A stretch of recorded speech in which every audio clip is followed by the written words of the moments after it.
Kalau malaikat munkar nakir datang nanya pertanyaan kubur, jangan lo jawab, man. Lo kasih surat dari gue, lo masuk surga tanpa hisab. Allah itu memfardukan kepada manusia 5 fardu setiap hari. Tapi kalau aku setiap harinya 6. Sebab dia semayang tiap-tiap hari 1000 rakaat. Sedangkan penyebab hadis palsu ni orang yang paling kurang ajar dengan Nabi. Orang paling kurang ajar sekali dengan Nabi. Tiba-tiba mu mengaku sebagai ahli baik, tapi mu lah orang yang dikenali. Bila cakap tak ada benda lain, mesti hadis palsu, hadis maudhu', hadis yang tak tahu mari mana, dia orang lagi saja, dia kara saja. Jadi kalaulah dia ni ahli baik tapi menyeleweng daripada sunnah, bapak bawa bid'ah, kita nak agak ni. Hormat, tetap kita hormat dia sebagai ahli baik, tapi kita tak boleh nak ikutlah bid'ah dia ni atas alasan kerana dia ahli baik. Tak boleh. Tak. Kalau dia bercanggah dengan tok dia sendiri, macam mana kita nak ikut dia? Nah, kita kena ingat di akhir zaman ni ada sebuah hadis yang Nabi sebut tentang fitnah ahli baik ni. Hati-hati. Ini antara hadis ni yang sebut sebagai, dia panggil benda fitnah sarra, dia panggil. Nabi kata dalam hadis riwayat Abu Daud, fitnah sarra akan berlaku. Fitnah ada 3 fitnah. Fitnah ahlas, fitnah duhaimah, dengan fitnah sarra. Saya tutup dengan fitnah sarra ni. Macam mana fitnah sarra ni berlaku? Dakhanuha min tahti qadamai rajulin min ahli baiti. Nabi kata fitnah sarra yang akan berlaku di akhir zaman ni, dia mari daripada zaman mana? Min tahti qadamai rajulun min ahli baiti. Fitnah ini akan berlaku berpunca daripada dua tapak kaki seorang lelaki daripada ahli baiti, daripada anak cucu keturunan aku. Nabi kata fitnah ni berlaku akhir zaman.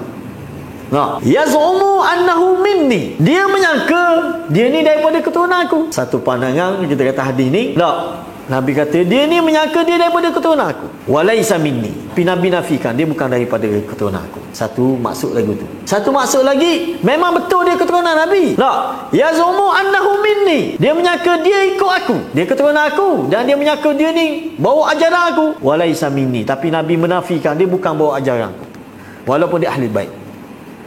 Ni fitnah daripada ahli baik.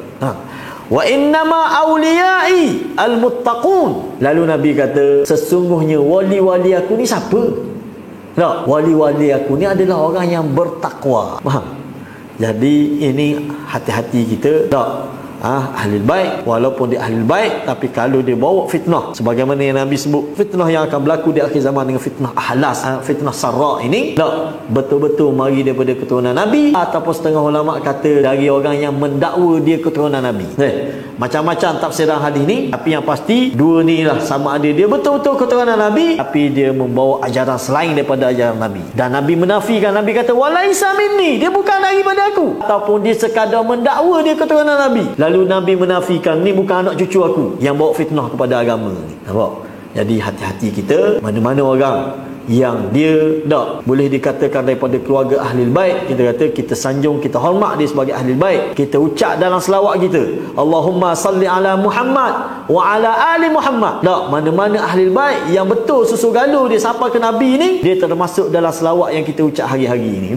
Cuma pesanan kita kepada ahli baik, oleh kerana mu ni keturunan Nabi dah, mu ni anak cucu keturunan Nabi sallallahu alaihi wasallam, maka mulah sepatutnya selayaknya orang yang ke depan sekali dalam mempertahankan ajaran tok sendiri, bukan kita yang jauh yang orang yang tak ada kena-mengena ni bersungguh tiba-tiba di kalangan ahli baik. Cara pun tak kira pun mari hadis palsu ke hadis maudhu' ke hadis dhaifnya gambar belaka. Macam mana mu kata ahli baik, mu kata mu ni cinta Rasul, tapi dalam masa yang sama mulah orang yang paling kuat sekali saya bawa hadis-hadis palsu. Macam mana gitu? Sedangkan penyebab hadis palsu ni orang yang paling kurang ajar dengan Nabi. Orang paling kurang ajar sekali dengan Nabi. Tiba-tiba mu mengaku sebagai ahli baik, tapi mu lah orang yang dikenali. Bila cakap tak ada benda lain, mesti hadis palsu, hadis maudhu', hadis yang tak tahu mari mana, dia orang lagi saja, dia kara saja. Jadi sekadar tu sahaja, maka malam ni kita boleh ambil pegangan bahawa ahli baik berdasarkan hadis yang kita sebut tadi, mereka adalah siapa? Adalah isteri-isteri baginda Nabi sallallahu alaihi wasallam, dan anak cucu kepada Sayyidina Ali, anak cucu kepada Aqil, dan anak cucu kepada Ja'far, serta anak cucu kepada Abbas radhiyallahu anhum ajma'in. Wallahu a'lam. Sekarang di Indonesia tuan-tuan tengok pertarungan, mereka bahaskan orang yang mendakwah keluarga Nabi di Indonesia tu tak sampai dia punya jalur keturunan dia tu kepada Nabi. Ini perbahasan di Indonesia. Dan kemudian mereka-mereka di Indonesia mengaku tu Habib tu telah disuruh buat DNA. Dan kalau tengok perbahasan mereka lah, mereka kata setakat yang buat DNA ni bukan saja tak sampai pada Nabi, tak sampai kepada Arab pun. Oh, kalau tu kita boleh ikutilah perbahasan, perbincangan.